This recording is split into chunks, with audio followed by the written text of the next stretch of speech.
Em diuen Luca Parte i més que si en Antella no vull. Tinc 15 anys. 15 anys. Aleshores, això és un orgull, el que m'has dit, és un orgull per al poble, però vosaltres sou molt joves, no? Amb això continuarà amb vosaltres, no? Sí, clar, som un pas a l'altra generació de les Maeros. I això mos fascina un muntó, perquè anem a seguir extenguent els Maeros fins que s'acabi el món. I què és el que atrau a un xic com tu, lo de les Maeros? Pues la experiencia que estás ahí en un vaixell, enfrentarte a corrents i també passes per zones tranquil·les. La teua família també, els teus pares o... Els meus pares també, i damunt que mon pare, que és el president de l'associació. No, com vaig començar crec que un poc de temps després, però des d'ahir no vaig parar. Quant temps fa això?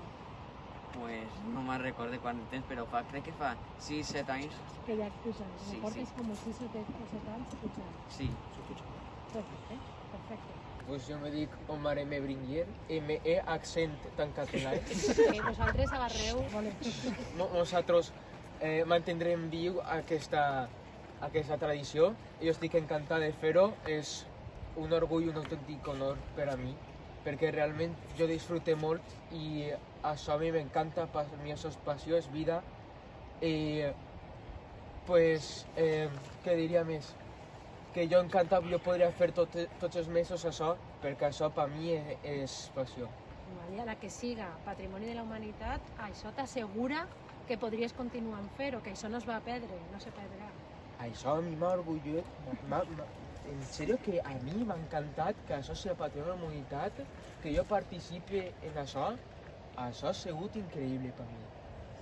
Una edat, nosaltres que tenim una edat realment molt menuda, és un perill realment baixar en troncs de mitja tonella, perquè, per exemple, en una travessia de la nostra ruta, de sempre, hi ha una zona en la que hi ha molts blocs, moltes pedres, i vas a una velocitat molt estrepitosa.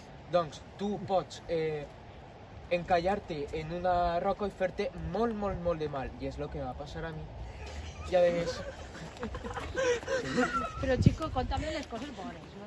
Pues això, el compañerisme a mi és algo que he après molt degut a la meva experiència en la madera. Muchas gracias. Como dijo el expediente siguiente, es la maderada que presentan Austria, Chequia, Alemania, Letonia, Polonia y España. El órgano de evaluación considera que el expediente cumple los 5 criterios y también mucho valoró la estrecha cooperación en la preparación del expediente y resaltó que esta candidatura puede servir como buen ejemplo de expediente de candidatura multinacional ejemplar. Veo que no tienen ustedes ninguna objeción. Este proyecto de decisión queda aprobado.